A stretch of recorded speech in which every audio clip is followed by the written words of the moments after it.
दासी केवल शब्द ही नहीं था, यह एक औरत की छीनी हुई आजादी का नाम था।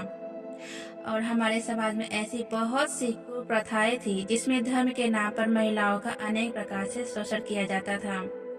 इन्हीं कुप्रथाओं में से एक प्रथा थी देवदासी प्रथा।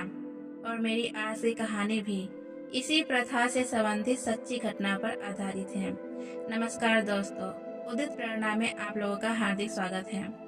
कहानी शुरू करने से पहले आप लोगों से निवेदन है कि प्लीज मेरे चैनल को सब्सक्राइब करें, क्योंकि आपका एक सब्सक्राइब मुझे वीडियो बनाने के लिए प्रेरित करता है।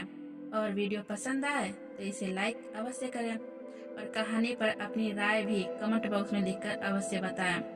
चलिए शुरू करते हैं आज की कहानी। साल 1982, कर्नाटक का एक छोटा सा गांव के बाहरी हिस्से में एक पुराना मंदिर था, जहां दूर दूर से लोग दर्शन करने आते थे। इसी मंदिर में 13 साल की लक्ष्मी को लाकर उसकी शादी भगवान से कर दी जाती है। उस दिन पूरा गांव इकट्ठा था। मंदिर सजा हुआ था, मंत्रोच्चारण हो रहे थे और बीच में खड़ी थी लक्ष्मी, लाल साड़ी में डरी सहमी गुमसुम सी। लक्ष्मी की माँ बहुत गरीब थी।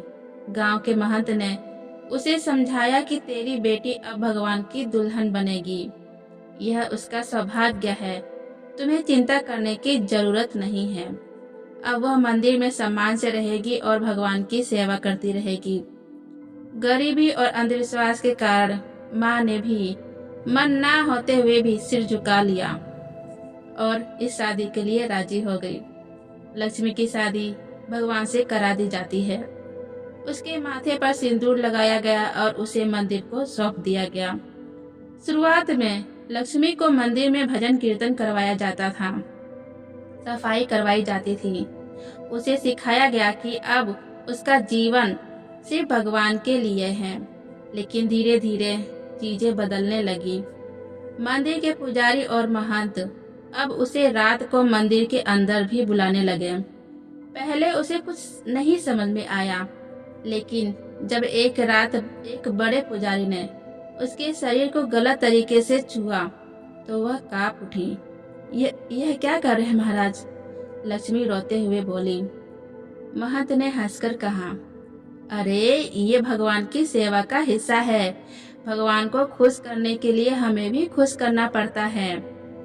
लक्ष्मी ने विरोध किया, लेकिन उसे धमकी दी गई, अगर मंदिर छोड़कर गई तो तुझे श्राप लग जाएगा, भगवान तुझे सजा देंगे।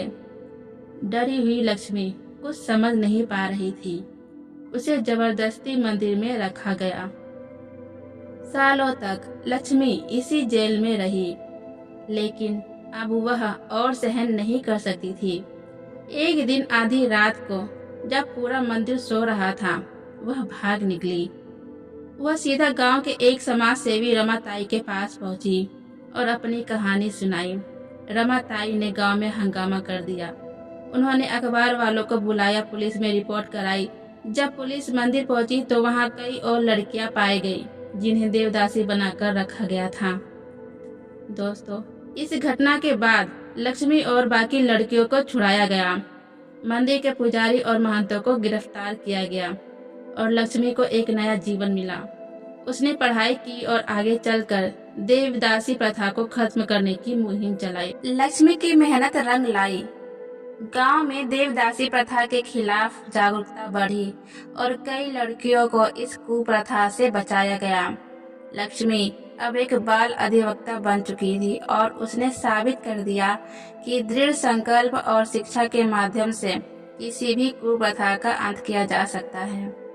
लक्ष्मी की कहानी हमें सिखाती है कि सामाजिक कुप्रथाओं के खिलाफ आवाज उठाना जरूरी है। शिक्षा और जागरूकता के माध्यम से हम बदलाव ला सकते हैं और आने वाली पीढ़ियों के लिए एक बेहतर समाज का निर्माण कर सकते हैं।